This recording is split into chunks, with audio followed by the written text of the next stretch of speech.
Hat's railway was coming to an end. "We shall miss you," said Sir Topham Hatt. Then he turned his attention to all the other engines. "My railway is very busy, and I'm pleased with you, but you need help. A diesel is all that's available. Please do your best to avoid any, disturbances." "What does that mean?" whispered Duck. "That means this diesel is difficult," snapped James. And he was. The diesel surveyed the shed.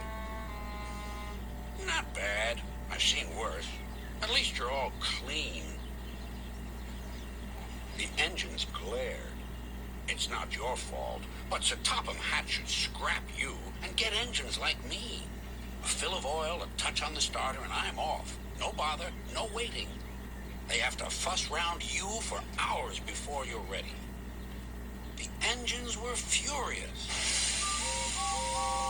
Next morning, they held an indignation meeting round the turntable. "Disgraceful." "Disgusting." "Despicable." "To say such things to us," cried Donald and Douglas. "It's to teach them a lesson we'd be wanting. Now how do we do it?" Their chance came sooner than expected. The diesel was purring comfortably. An inspector watched a fitter making final adjustments. The wind tugged at the inspector's hat. The diesel was ready. "Look at me, Duck and Stepney. Now I'll show you something." He rolled proudly toward his coaches.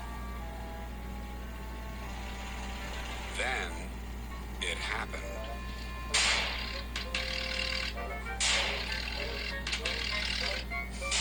Shaking and spluttering, the diesel stopped. Meanwhile, the inspector was looking for his hat. The diesel seethed with fury as Duck and Stepney pushed him back to the shed. "My hat!" exclaimed the inspector. "You sucked it through your air intake." "Bother your hat. The heavy train's due out. You'll have to take it, Duck. Stepney, will you help, please?" "Thank you, sir," cried Stepney. "I'd like a good long run on my last day." The engines were soon ready. "Gordon will take over from halfway, so get the train to there. Good luck." "Don't worry," smiled Stepney. "We'll get there, and be early, too." The cavalcade moved carefully over the rails and out to the open line. "Now for a sprint," puffed Stepney. "I'm ready when you are," replied Duck. Soon they were whizzing through Edward Station. And next they charged at Gordon's Hill beyond.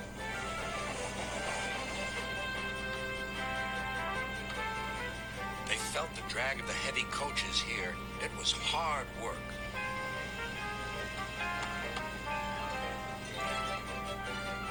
At last they were running smoothly along the line toward the big station.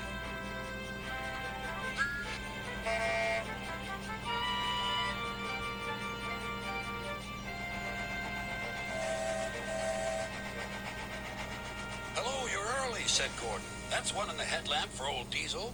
James says he's sick as boiler sludge and sulking in the shed. Serves him right for saying we're out of date." And Gordon chortled away.